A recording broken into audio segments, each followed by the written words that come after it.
The top stories tonight in Y News. President Ferdinand Marcos Jr. calls for whole-of-nation approach to help solve the problem of hunger in the country.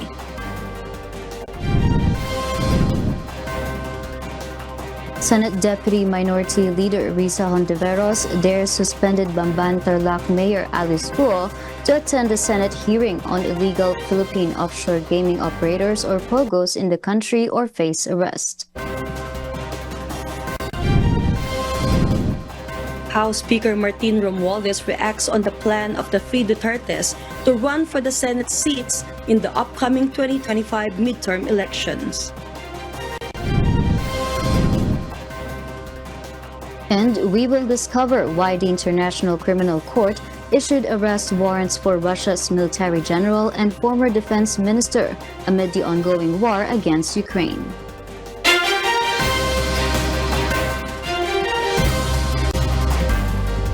Good evening, Philippines and the world. Today is Wednesday, the 26th of June, 2024.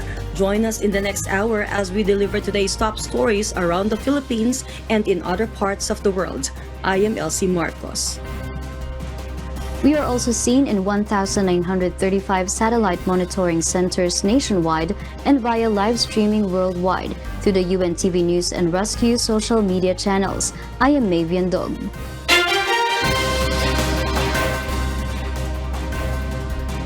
First in the news. President Ferdinand Marcos Jr. recognized the contributions of the barangays and local governments in implementing programs against hunger. The president also made a call to everyone to help solve the problem of the hunger in the country. Nel Maribohok reports. President Ferdinand Marcos Jr. called on all agencies, local governments, and various groups for a whole-of-nation approach in campaign against hunger. The president made this statement while leading the Walang Gutom Awards this morning at Malacanang. If we are truly to succeed in this endeavor, we must put in a whole-of-nation approach to create a lasting solution to this great challenge.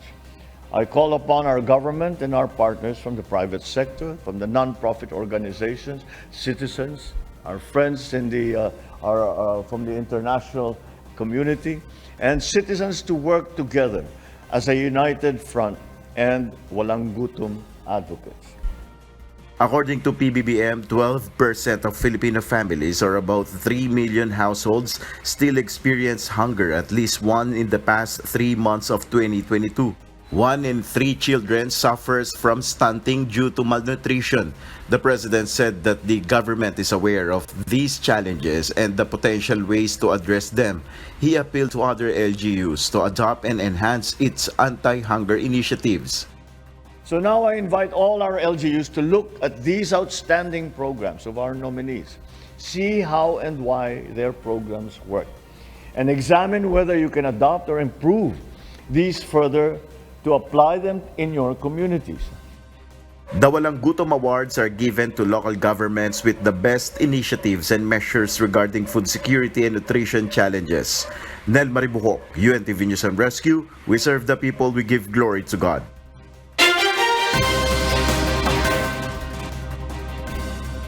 The National Economic and Development Authority Board approved on Wednesday, June 26, the $288 million or approximately 16 billion peso budget for the Philippine Digital Infrastructure Project. According to the Department of Information and Communications Technology, or DICT Undersecretary Jeffrey E&D, the fund will be allocated for laying submarine cables in the Visayas, which will be connected to Mindanao. As a result, remote areas such as the Mindanao region will be provided with free internet connection.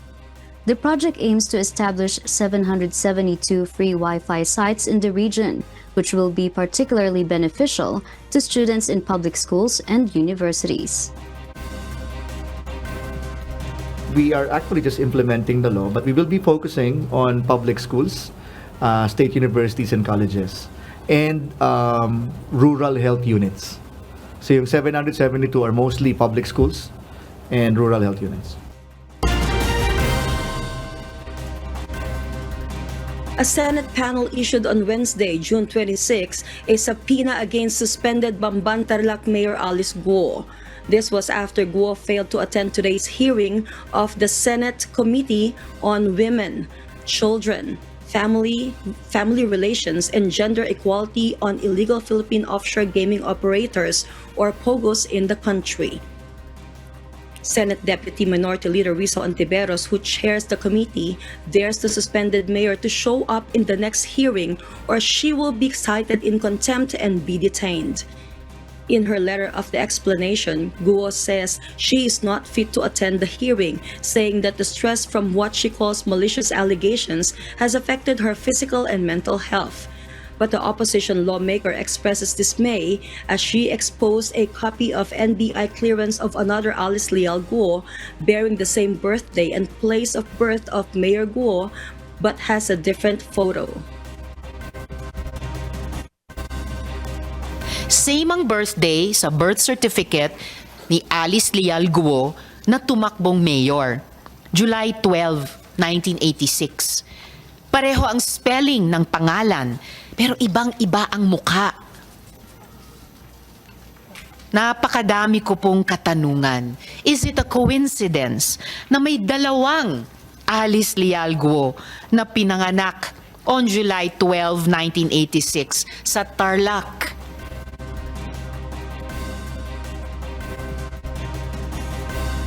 The Philippine Statistics Authority has endorsed to the Office of the Solicitor General the cancellation of Mayor Guo's certificate of live birth due to irregularities found in its late birth registration.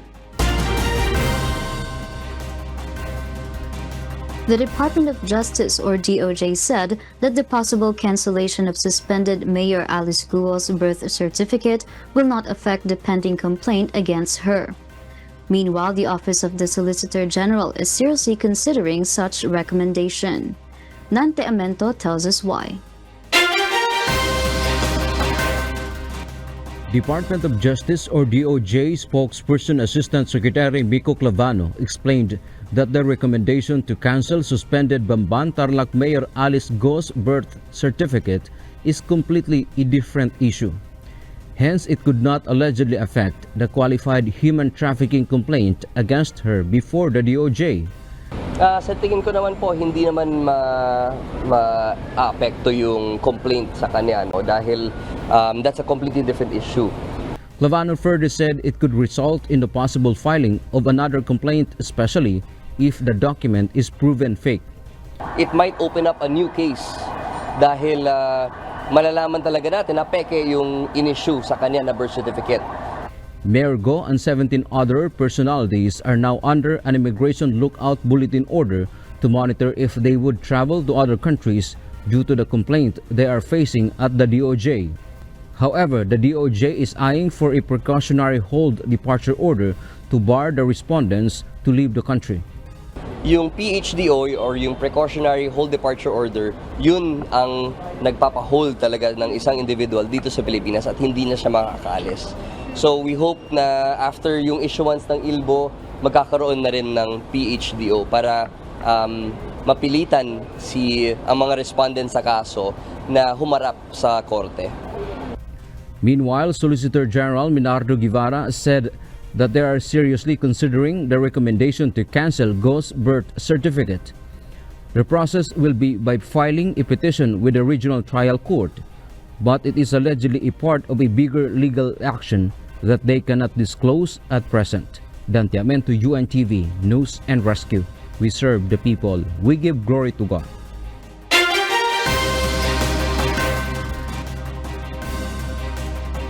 House Speaker Martin Romualdez, the first cousin of President Ferdinand Marcos Jr., has shared that he will run again as congressman in the upcoming 2025 midterm elections.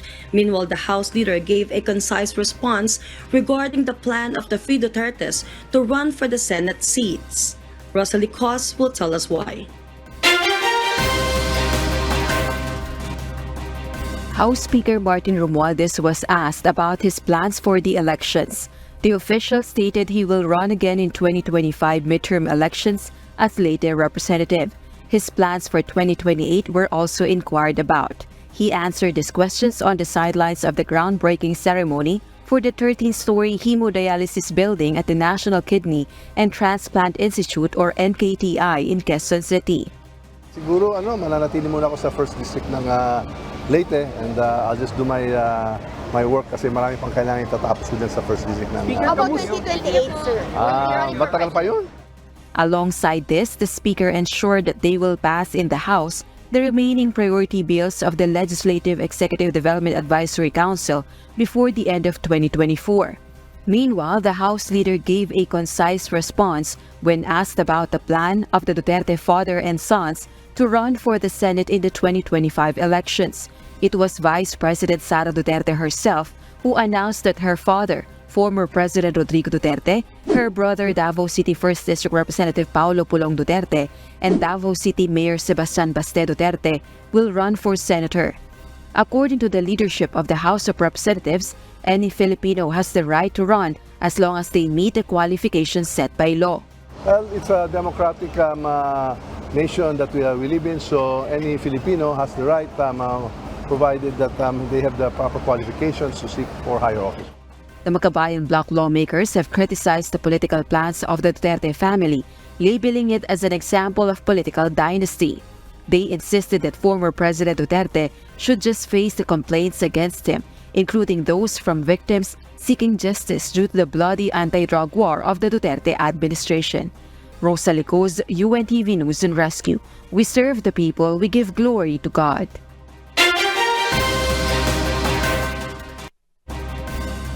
The Manila Regional Trial Court has issued a gag order on cases related to the assassination of Negros Oriental Governor Roel Digamo. The Department of Justice respects the court's decision. Ryan Lacanlale will tell us why.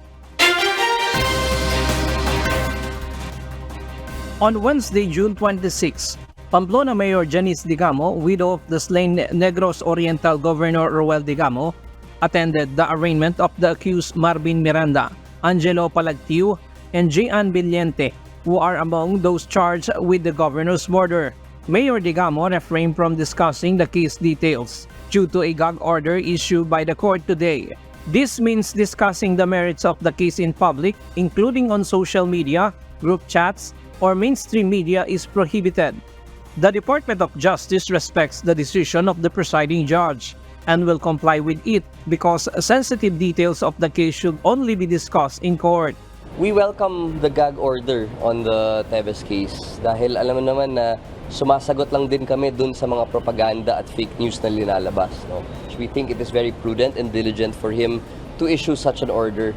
And kami, susunod po kami because we would rather battle it out in court. Yun mo naman talaga ang sinasabi natin from the start na ang tamang venue, ang tamang channel at forum dito ay ang korte mismo.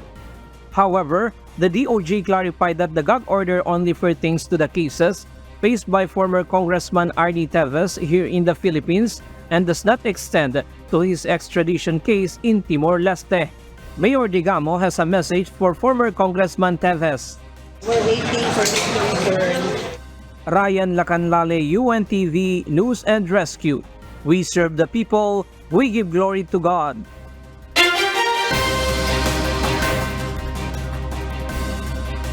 And for the news abroad, current Vice President of Interpol for the Americas and Head of International Cooperation at the Brazilian Federal Office, Valdeci Urquiza, has been elected by Interpol's Executive Committee on Tuesday, June 25, to be its next Secretary General. If his election is ratified by the General Assembly in November, the Brazilian candidate would be the first head of the International Police Agency from a developing nation. Following the election in Interpol's headquarters in Lyon, France, Urquiza said Interpol could greatly benefit from the diversity and the experience of other countries. This echoes his previous statement earlier this year that Interpol risks losing credibility and legitimacy if it isolates itself and does not serve all regions. Interpol is the world's largest police organizational with 196 member countries and had been run by men from only 5 developed Western countries in its 100 years. After Brussels banned the broadcast of several Russian state media outlets last month, Russia responded by banning 81 outlets from countries in the European Union. The EU had also implemented a ban on 4 Russian media outlets due to their broadcasting of propaganda about the war in Ukraine. The Russian Ministry of Foreign Affairs stated that the restrictions were imposed as the EU outlets were spreading false information about their progress in the war against Ukraine. Meanwhile, Russia has stated they are open to lifting the broadcast bans if the restrictions on Russian outlets are also lifted. We'll share more global stories with you later.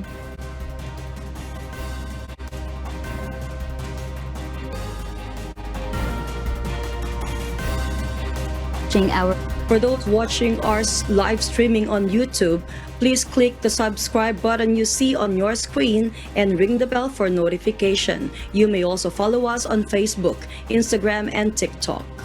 2 barangays in Pola, Oriental Mindoro have faced yet another environmental crisis as the coastal areas of these communities turned black due to an oil spill yesterday. Authorities are actively investigating the source of the leak, working diligently to uncover the cause and mitigate further damage. Jed Neresina details why. A new oil spill has been discovered off the coast of Pola, Oriental Mindoro, according to Felix Mirasol, the Regional Executive Director of the Department of Environment and Natural Resources for Mindoro, Marinduque, Romblon, and Palawan. This has been confirmed in coordination with the Philippine Coast Guard and the local government of Pola. The DENR reports that the impact of the oil spill observed in Barangay Buhay na Tubig and Barangay Bakawan is still minimal at this time. Hindi naman malawak yung oil spill na na-observe natin. Wala namang epekto. In fact, we have also sent our personnel para tinignan nga namin yung most likely effect doon sa mangrove at saka yung seagrasses natin. Wala namang masyadong effect. Kung kumbaga in terms of magnitude, maliit lang siya. DENR also collected water samples to analyze in the laboratory. If the result doon sa water sample ay above standard, pag-aralan namin yan and para i-determine din namin yung water, yung air quality. If there is any, but that will come later. Continuous lang muna tayo ng water sample collection saka pag-check natin sa water laboratory analysis, yung physical assessment and most likely yung mangrove and seagrasses. Yun yung mga way forward natin po. The agency also assured that they are already monitoring the affected barangay. Mayroon po tayong tao doon on the ground monitoring. Pero lately, ang report sa amin ay hindi naman daw masyadong marami yung spread ng oil. Kaya nagpadala tayo ng tao doon to monitoring po.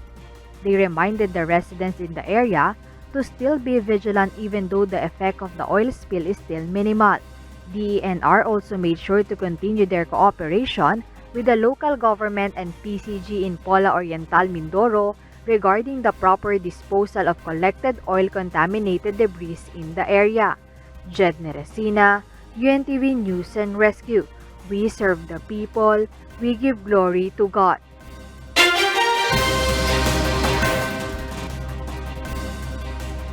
The Police Regional Office 1, covering the Ilocos region, has confirmed a significant drug recovery operation. Fishermen in Ilocos Sur have recovered 42 packs of methamphetamine hydrochloride, commonly known as shabu. Pro 1 Director Police Brigadier General Lou Evangelista stated that 24 packs valued at nearly 163 million pesos were found in San Juan, Ilocos Sur last Monday. An additional 18 packs were discovered this morning in Kawayan. In response, Police Brigadier General Evangelista has ordered an inspection of the coastal areas of Ilocos and established checkpoints throughout the region. The PNP Maritime Group is also assisting the local police in the inspection of Ilocos' waters. The recovered illegal drugs were packed in silver packaging with Chinese character markings. Actually, yung mga mangingisda naman natin ang kumbaga out of curiosity nakita nila kasi may floating na doon parang nakasako din. Tinignan nila, yun nga, tumambat sa kanila yung mga pakete ng crystalline white. It turned out during the inspection and examination ng ating forensics sa Ilocos Sur, ito ay positive na Cebu. The jeepney operator of a driver involved in a body-shaming incident in Parañaque City has been fined 15,000 pesos by the Land Transportation Franchising and Regulatory Board, or LTFRB.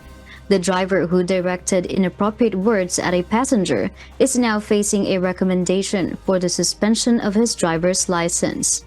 JP Nunez details why. After the hearing last June 13, the Land Transportation Franchising and Regulatory Board, or LTFRB National Capital Region, came up to its decision on the body-shaming incident filed by victim Joy Gutierrez. In a 3-page decision signed by LTFRB NCR Regional Director Attorney Zona Rosette Tamayo, the operator of the jeepney was fined accumulated cost of 15,000 pesos for different violations. Included is 5,000 pesos for employing discourteous driver, 5,000 pesos for failure to convey passenger, and another 5,000 pesos for violating Memorandum Circular 2023-016 or the gender-based sexual harassment in public transportation. Its operator, Romy Guerrero, received today, June 26, the copy of decision. Simula nung nag-hearing doon, hindi na nagpakita sa akin. Wala na akong balita sa kanila eh. According to Guerrero, the driver Arneto Palisan is no longer taking his jeep after the hearing. Even if he tries to return, Guerrero will no longer give him a chance as he already had bad records even before the body-shaming incident. Babayaran ko yung inatid sa akin kanina. Inatid ng LTFRB. Babayaran ko na lang yun. Palisan was recommended by the LTFRB to Land Transportation Office, or LTO, to suspend his driver's license. Hindi hindi rin magandang record niya sa akin. Matagal din sa akin yun. Kaya lang, parang hindi rin magandang record niya rito sa pagdadrive sa akin eh. Joy Gutierrez, the victim of body shaming, said to UNTV News that she already received the copy of LTFRB's decision. She will scan the papers before giving her thoughts. JP Nunez, UNTV, News and Rescue. We serve the people, we give glory to God.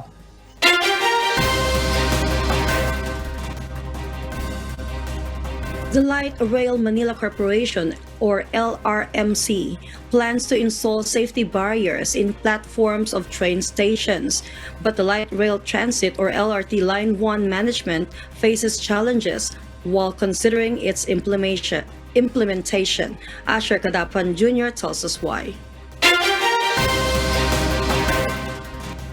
Different types of train sets are being used in the operation of Light Rail Transit, or LRT Line 1. The distinction in the dimensions of trains renders it difficult for the plan to install safety barriers in the platforms of train stations. This is one big hurdle that the Light Rail Manila Corporation has to overcome in further protecting passengers from falling onto rail tracks.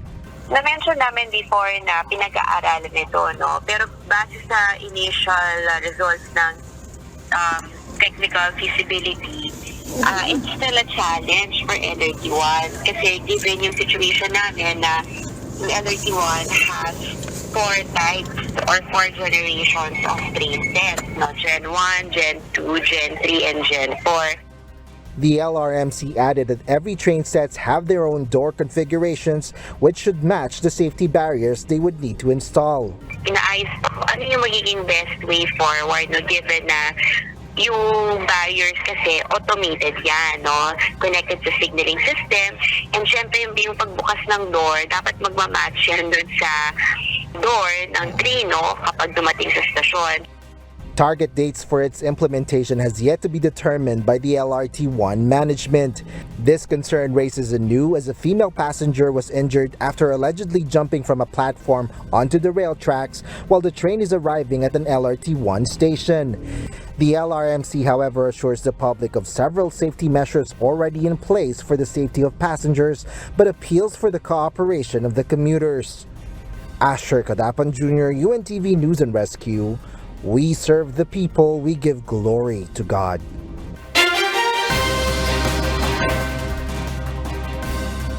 And in other global news, the International Criminal Court has issued arrest warrants for Russia's military general and former defense minister for acts of war crimes and crimes against humanity. Early Briones will tell us why. The International Criminal Court, or ICC, has issued arrest warrants on Russian military general Valery Vasilyevich Gerasimov and former defense minister Sergei Shoigu for alleged international war crimes and crimes against humanity amid the ongoing war between Ukraine and Russia. In their press release, the judges stated that both individuals are allegedly responsible for conducting direct attacks against civilian objects, including multiple missile strikes to electric power plants and substations across Ukraine. Russia argued that energy infrastructures are a valid military target and denied accusations of purposely targeting civilians and civilian infrastructures. However, the court said that while it is a relevant military objective, the expected incidental harm and damage has been excessive. Prior to this, the ICC has also issued warrants on Russian President Vladimir Putin and 2 other senior officials for the same acts. Early Briones, UNTV News and Rescue. We serve the people, we give glory to God.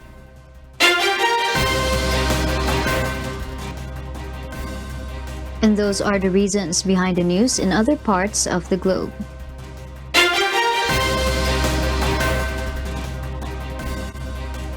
The Philippines has sent a note verbale to China regarding the recent incident at Ayungin Shoal, which resulted in injuries to several Filipino soldiers during a rotational and resupply mission on June 17.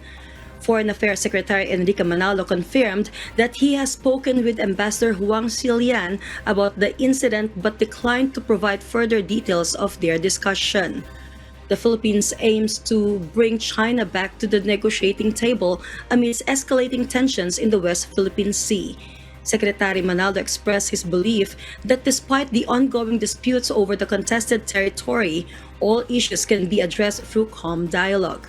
He emphasized that the Philippines will continue to advocate for a peaceful resolution to the conflict in accordance with international laws.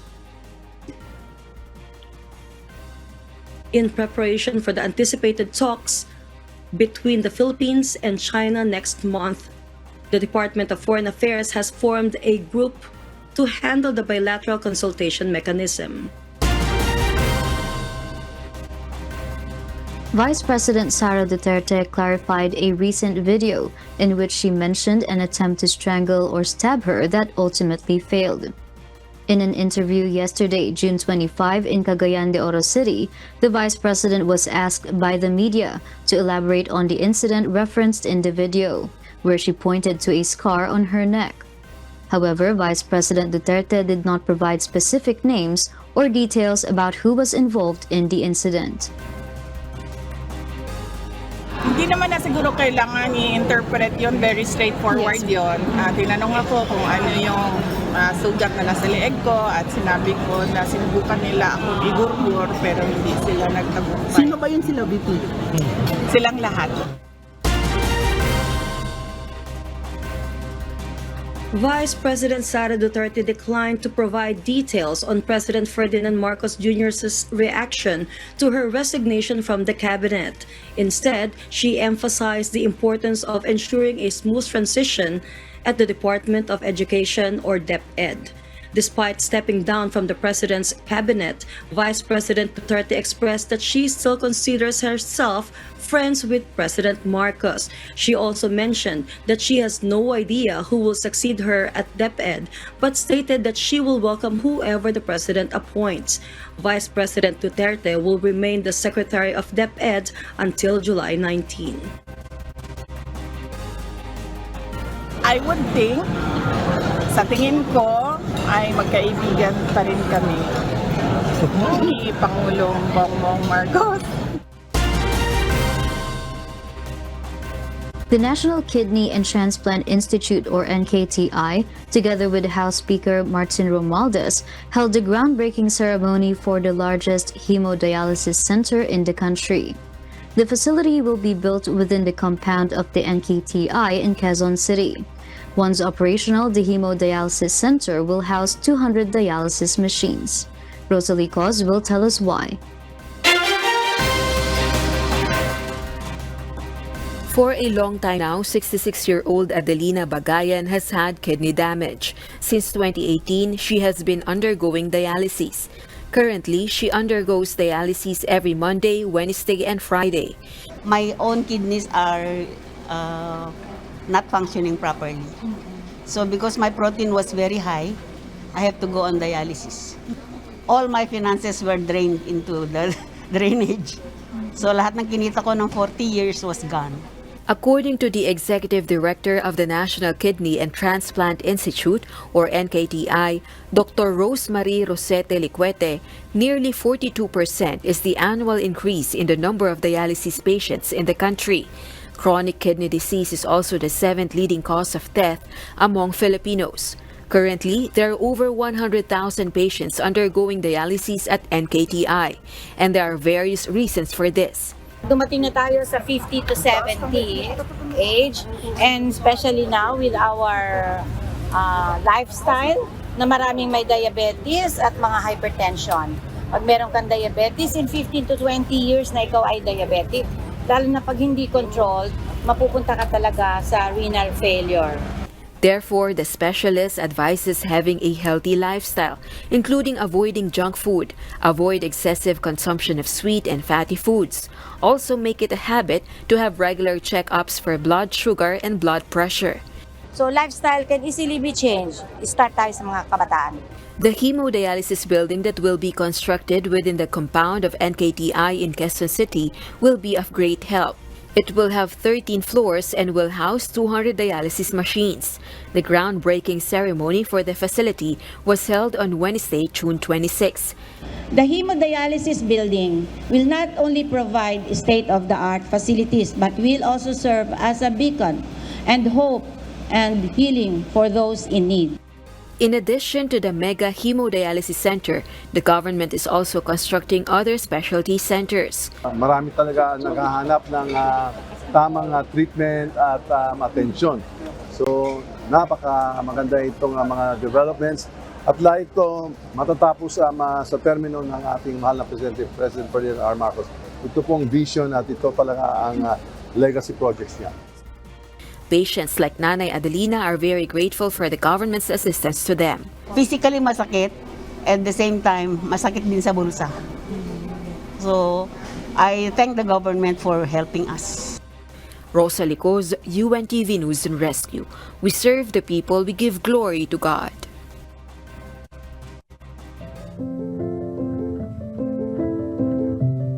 Our Kasangbahay, as the world faces these trying times amid the various challenges and uncertainties, we are inviting everyone to join the global prayer for humanity. Good day. I'm Brother Eli Soriano of the members of the Church of God International. I want to invite you to join us in a minute of prayer every day to pray for humanity and the whole world as we go through these perilous times. While safety measures like washing of hands and strengthening of our immune systems may help us through this horrible predicament, there is still no precaution or cure more powerful than God's mighty intervention. And we need His intervention now more than ever. It doesn't matter what religion you are in or what denomination you belong. This is an invitation for all the people around the world who cares for the future of their family, friends, loved ones, and humanity as a whole.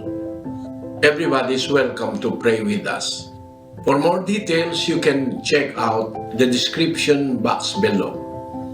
Thank you very much, and I hope to hear from you soon. May God bless you.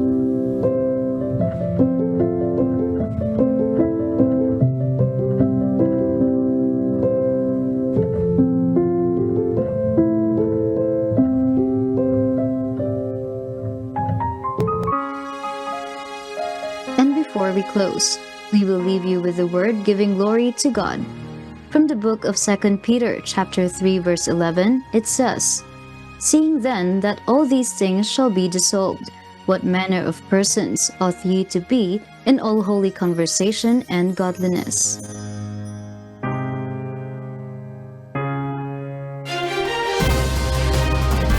And those are the reasons behind the news, June 26, 2024.